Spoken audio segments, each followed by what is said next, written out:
Okay, you guys, I have a question for you. Have you ever just known something?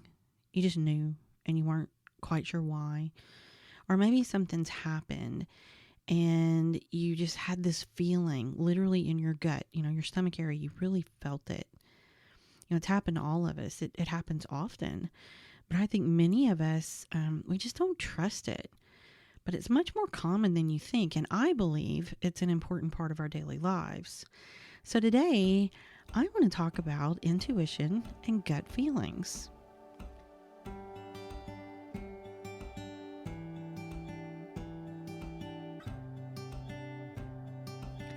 Welcome back to Soulful Wonderings, the space where we reflect, heal, and make sense of the invisible threads that connect our lives. I'm Heather, and today we're diving into intuition. Before we get started, if you enjoy our podcast, please be sure to give us a like and subscribe so that you will know when a new episode comes out. You can also find our socials and our website in the show notes, and we would love it if you would give us a follow. So let's get back to it.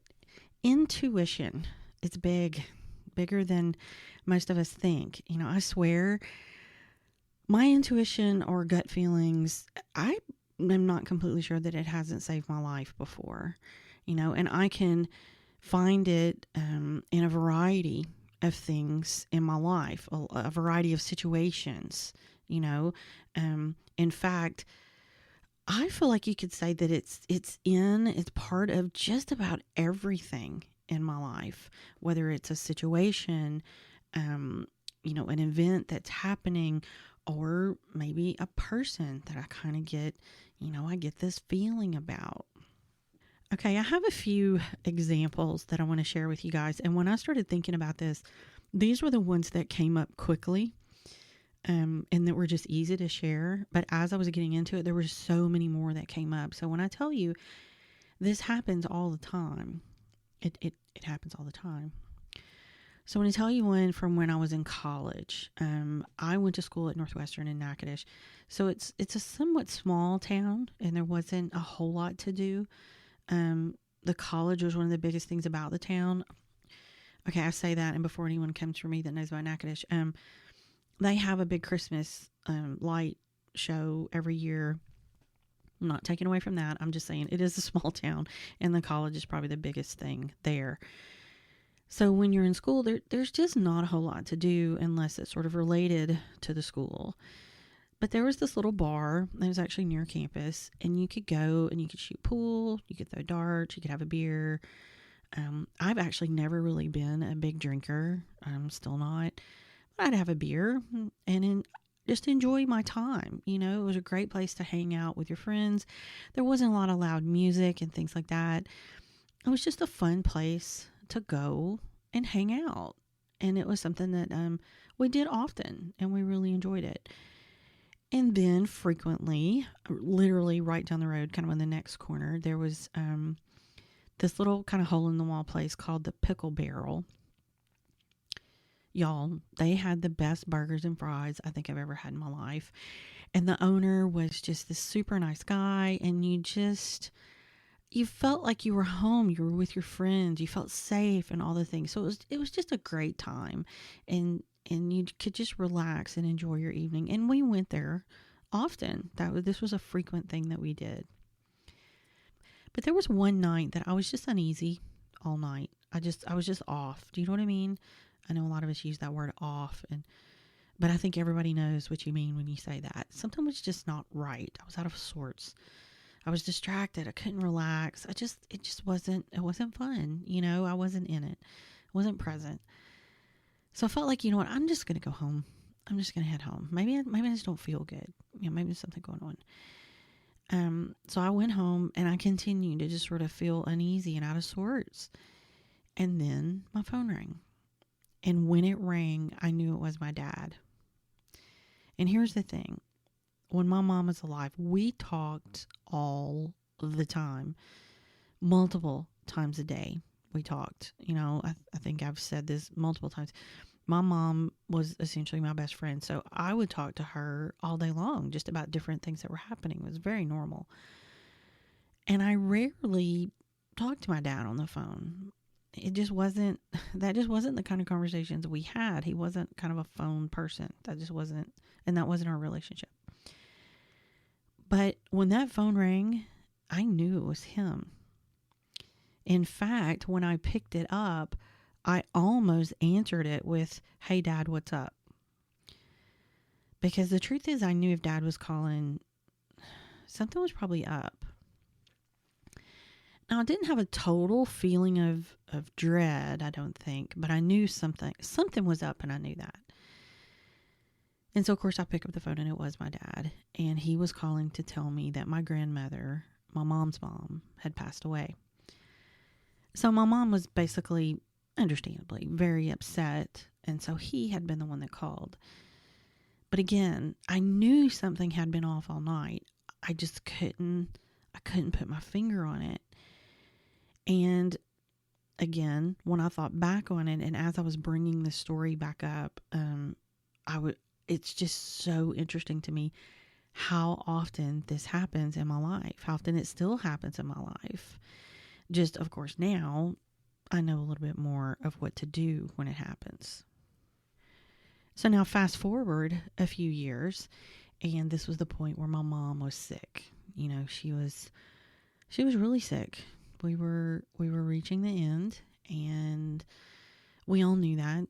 She had been in the hospital for quite a while. I think at the end she went in the hospital for something like 30 days, and we knew either she wasn't coming out or she was going to have to go into some kind of nursing home situation or something. We really were at that point. So I was home. My sister lived in the area. My brother had come in, and he decided to stay with my mom in the hospital that night. I think he probably knew that was probably one of the last times he would be able to do that. And he just really wanted to take that opportunity. Like I said, I was in from home. I lived in Baton Rouge at the time, and I was staying with my dad at, their place. And of course my sister had her own place. She was already married. And I remember the next morning when I woke up, I was repeating in my head, "You need to get ready." And not that normal voice, that kind of list of what we need to do. Do you know what I mean? Maybe only ADD people do that. But I often have this sort of running list going in my head, and I'm not even fully conscious of it, but it's like, okay, brush your teeth, put on your moisturizer, do skincare, okay, now makeup. And as I'm going through the makeup, I'm kind of like, okay, concealer, blush, whatever. And I'm kind of going through the steps. And then, okay, go get your clothes out, get dressed. And kind of often watching the clock, right? Because maybe you're getting ready for work or something like that. And you know what time you have to leave. So you're sort of back timing. Do you know what I mean? Like, you know that, okay, my makeup's going to take 15 minutes. My hair is going to take whatever. And you kind of know at what point you need to be during the morning so that you leave at the time you need to leave. Y'all know what I'm talking about, right? So this day, however, what was repeating in my head was, you need to get ready. You need to get ready. You need to get ready. And the truth is, I didn't even notice that part until later. But not long after we got up, there was a knock at the door, and it was my sister. And I'm thinking, why did you just knock on the door? But I mean, I get it. It makes sense now. But, she was kind of out of sorts as well at that point, because my brother had called her to let her know that Mom had passed, and she was coming to tell us. So then it all kind of made sense, because in my head, I knew I just needed to be ready. It wasn't going to be like the other days where we got up and we got ready and we had breakfast and we went to the hospital and went through that whole normal routine. This day was going to be different. And the knowing part of me just knew that I needed to get ready. So other times, the sense that you get is about people. I feel like I almost always read someone just really right away. And I've done that all my life. And again, until recently, didn't understand what I was doing. But usually for me, you kind of basically go one of three ways. You're either a good egg kind of I trust you. Bad egg. There's a lot to talk about there. We won't do that today. And then kind of I'm not sure what egg you are yet, so I'm going to reserve judgment. Because there may just be more to the story that I'm not able to, that I've got to work my way through to understand. Do you know what I mean? But I always know, always, if there's something off about someone, I always pick up on it right away. But here's the rub. I don't always believe myself. And that has cost me more than once. Sometimes you can't help but spend time with a bad egg. Do you know what I mean? Groups are hard. It's hard to avoid people at times. I mean, what if you work with the person? You can't avoid that. I've had friend groups where there was someone that I just didn't vibe with. But I have to make the decision, am I going to throw the whole thing away because of one person? And that's well, no, especially if there's value and things like that. Now, hear me. This isn't about beliefs, all right? I am friends with a lot of people that there may even be some fundamental things that we would disagree on. But that doesn't make them a bad person. It doesn't make me a bad person. We just have some different beliefs. And the truth is, we're probably just going about things different ways. That's not what I'm talking about here. I'm talking about someone that there's literally a bad vibe that perhaps there's even danger involved, or that they may mean you harm, or maybe it doesn't even go that far, but that you just are not quite sure you can trust them. Because I've had people take advantage of that and use information and try to hurt me with it. So I'm not talking about somebody that you have different beliefs. Okay, that's not what this is about. This is about a true gut feeling about someone. And there's some people that, I hate to say this, but there's some people are just up to no good. And some people, they're fine as long as you're their friend. But if for some reason they don't like you, they are up to no good. Do you know what I mean? So I hope that makes sense, because I'm not trying to insinuate that you have to avoid people that you don't agree with. Okay, that's not what we're saying here at all. Again, I have a lot of friends that we all have different beliefs and different ideals. But at the end of the day, we're all good people, and we can trust each other, and we're friends, and we can have conversations about things. So just understand that that's not what I'm talking about. Okay, I want to be very clear about that.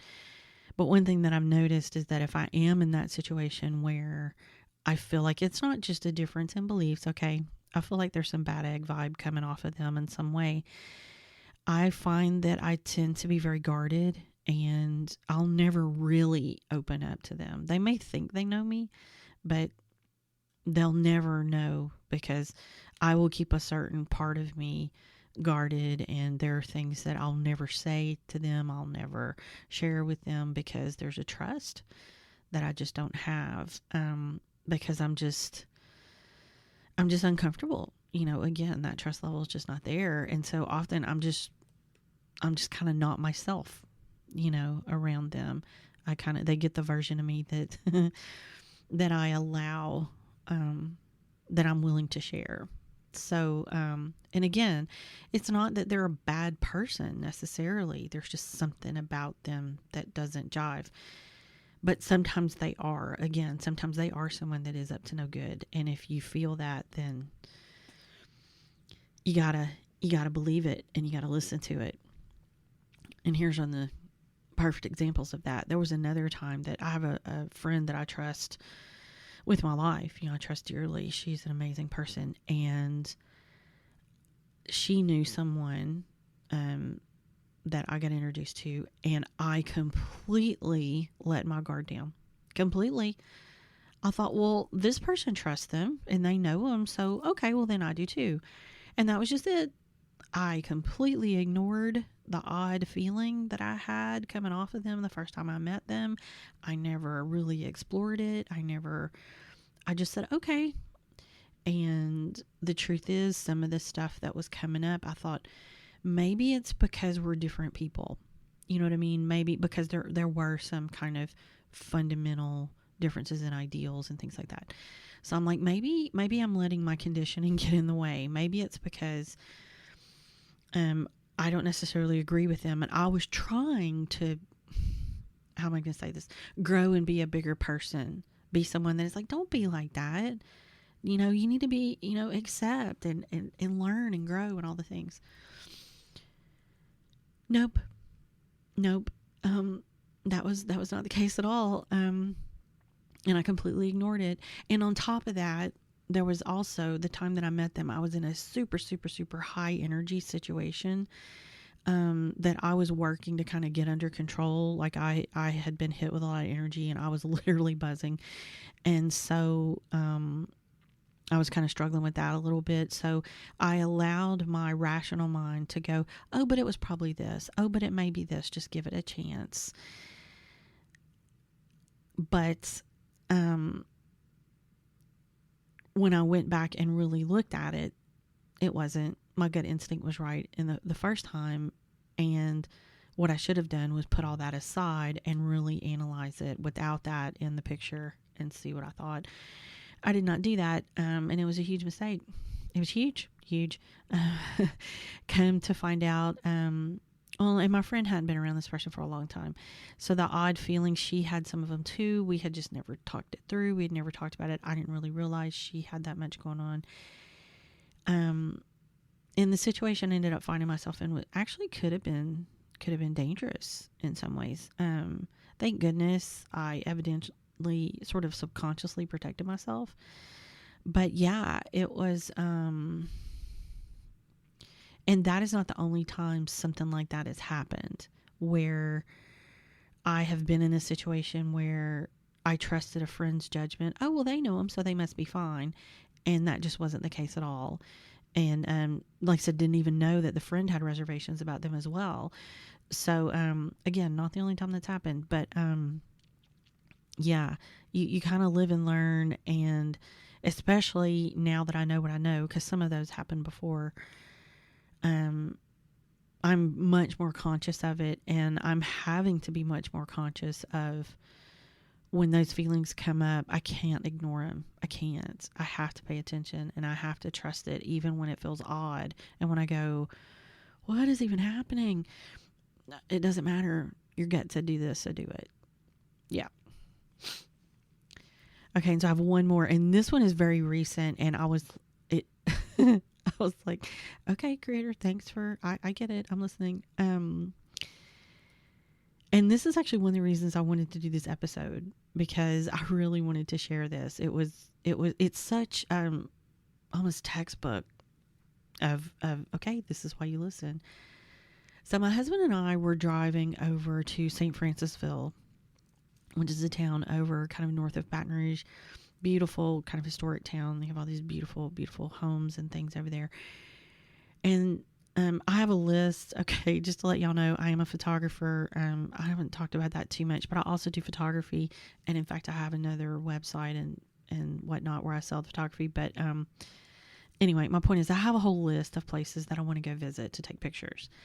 And one day I was just antsy. I wanted to go somewhere. Let's go to St. Francisville and take pictures. So there were a couple places that we chose that we were going to go, because there's a lot. So I narrowed it down. Let's do these two. We'll spend the day. We'll come home. And we used to live in Baton Rouge, so to go to St. Francisville was not a big deal. We did it. I mean, you went fairly. No, I'm not going to say all the time, but you went fairly frequently. But we hadn't been in a while, because we haven't lived in Baton Rouge in years. So we decided we'd use the GPS. My husband knew where we were going, but he had plugged in the address, and he said, look, I'm going to use the GPS because I just want to make sure I don't miss this turn. And a lot of that is because often when we're on a road trip like this, we're talking and visiting the whole time, you know, and so it's easy to sort of get distracted and be like, oh, that was my turn. So, and he's like, it's just different if I can just follow the map. So that he had plugged it into the GPS, and when we turned, I remember thinking, I don't know that I've ever been down this road. And he said, yeah, it's taken us a different way. It's not bad. It's just we've never gone this way before. He said, but I mean, it's all the same. It's going to lead to the same place. I said, okay. So let me set the scene a little bit. All right. We had turned off of the main highway and we were on what I'm going to describe as a country road. All right. There's houses. They're kind of spaced out, but there's houses. I don't feel I'm in the complete middle of nowhere, but there's no businesses at all. And when I tell you at all, I mean for miles. There's no businesses. It's just all houses. So, and right now I'm all about, I want to visit cemeteries, right? I'm fascinated by some of the headstones and just kind of structures and I'm just fascinated by cemeteries right now. Maybe there's a history there that I'm trying to tell. I'm not completely sure, but I'm fascinated.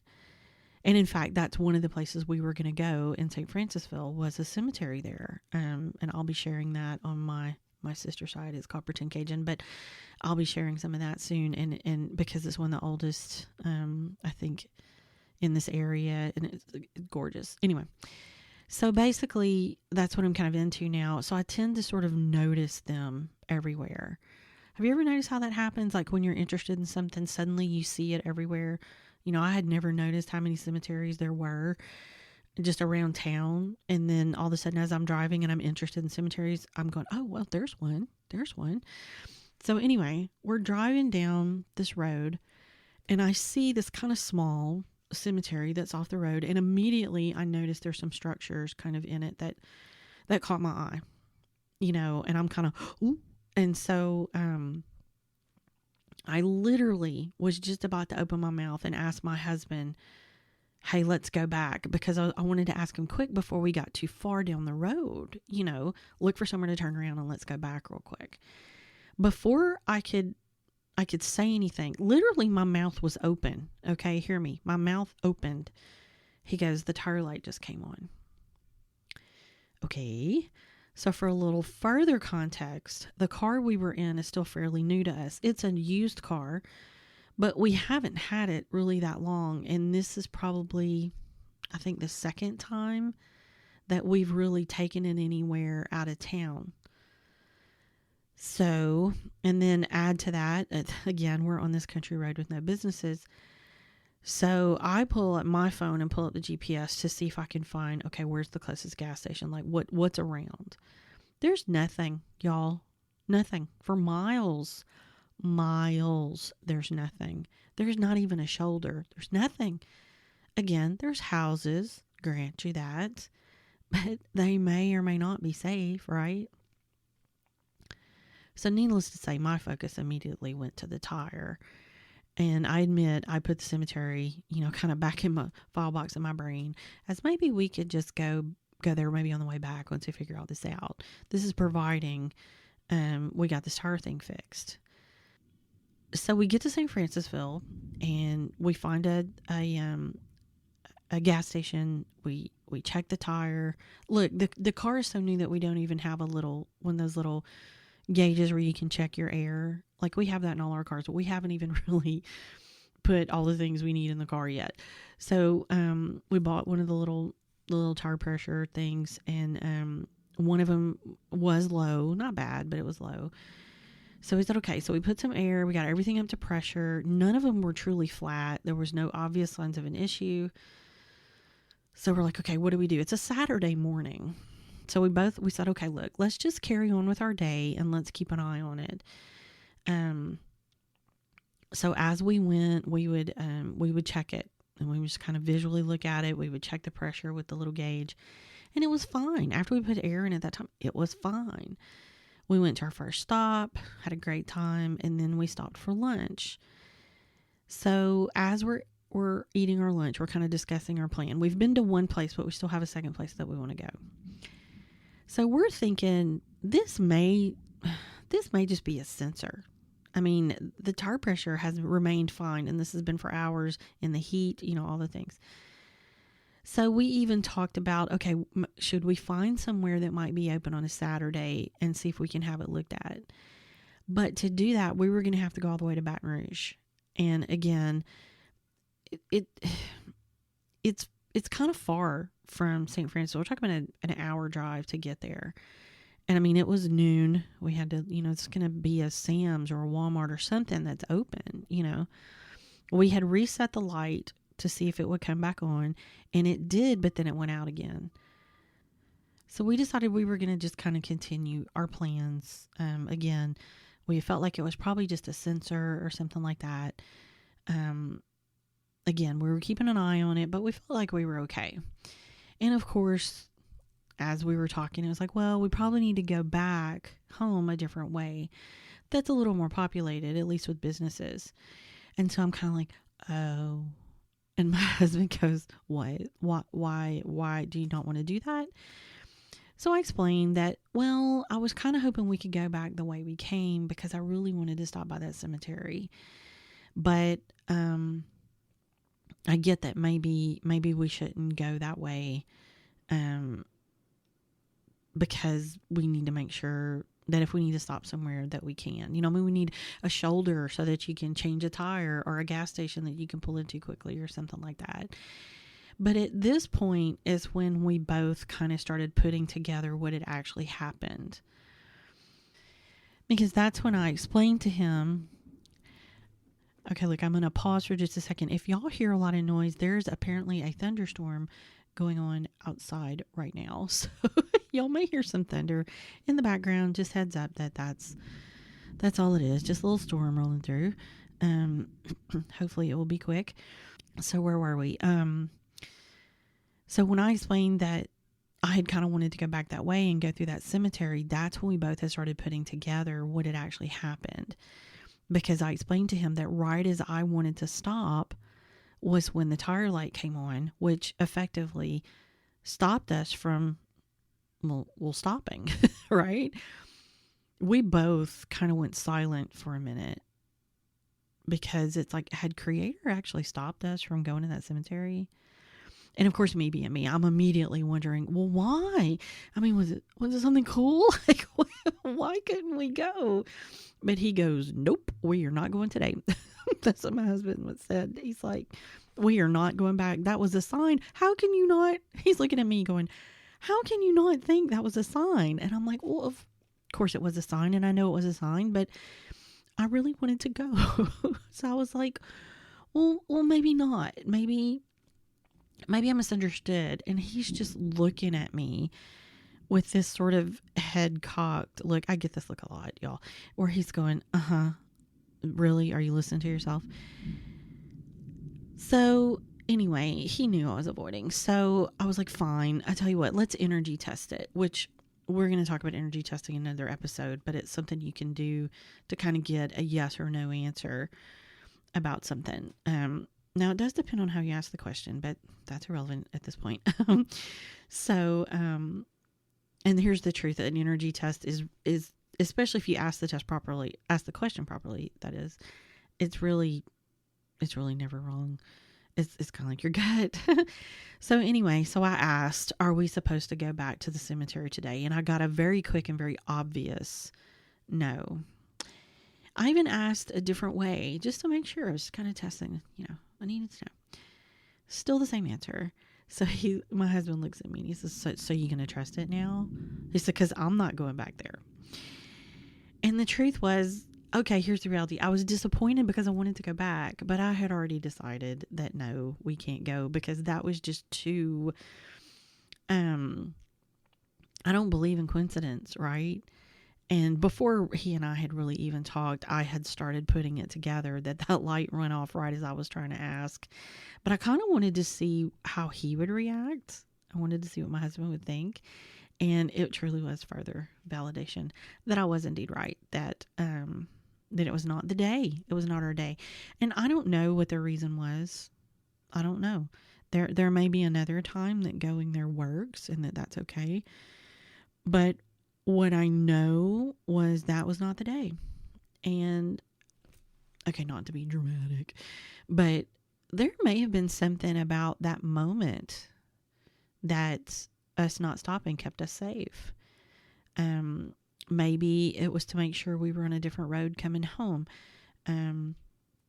I saw other things on that road that that we used to come home that I want to go back on another trip. Like I saw some stuff. Oh, let me write this down. I want to come back here.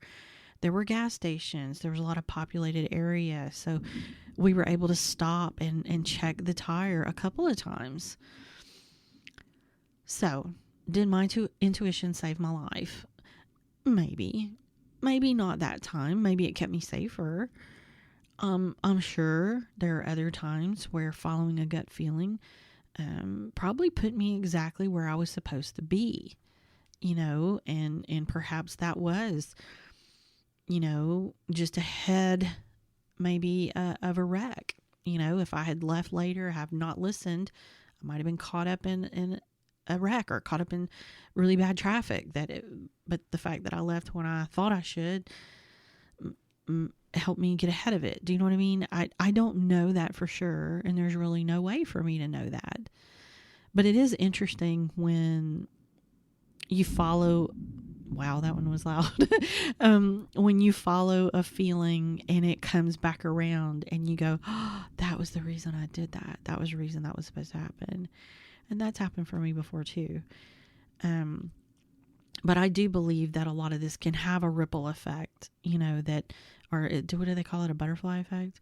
But what if my choice affects someone else's choice? What if we really all are in sync and it's all about the choices we make? And when that little nudge is saying, don't do that, or go ahead and do that, then it's putting you in a proper place so that someone else can follow their nudge. I really do believe it's all connected, and that's a whole bigger story or conversation, I guess. But I believe there's a ripple effect. Have you guys ever heard any of the stories after 9/11? I remember one in particular there were actually two that stuck out for me. But one was about a man that his phone rang right as he was walking out the door, and he made the choice to turn around and answer the phone, even though he knew it was going to make him late for work. And the fact that he was late for work was why he wasn't in the towers as he should have been. Maybe the person that was calling followed a nudge, but him deciding to stay was kind of following even a small nudge. You know what? Let me just go ahead and answer that phone. And answer that phone basically saved his life. So I believe that our instincts, that our gut feelings, that they matter. And maybe you don't want to go that far. Maybe you're going, okay, you're crazy. It's not really that connected. Or maybe you do believe that it's that connected, and this is a good reminder. But I believe that our gut feelings can really matter, and it can matter for a variety of reasons. And that could be about an event, about a situation, about a person. It can really be about anything in our lives. And like I said, these are just a few examples of things that have happened in my life, just a few that I could come up with quickly. So, yeah. How many times have you had this happen in your life? I would love for you to think about that and think about the times that you've had a gut instinct, or you've just had this feeling about something, and whether you followed it or you didn't follow it. And now the next episode, we're going to kind of get into what intuition and gut feelings and things really mean. And we're going to give you some ideas on how to strengthen your intuition. So I hope you'll join me then. And in the meantime, be good to yourself and to others. And we'll see you at the next episode.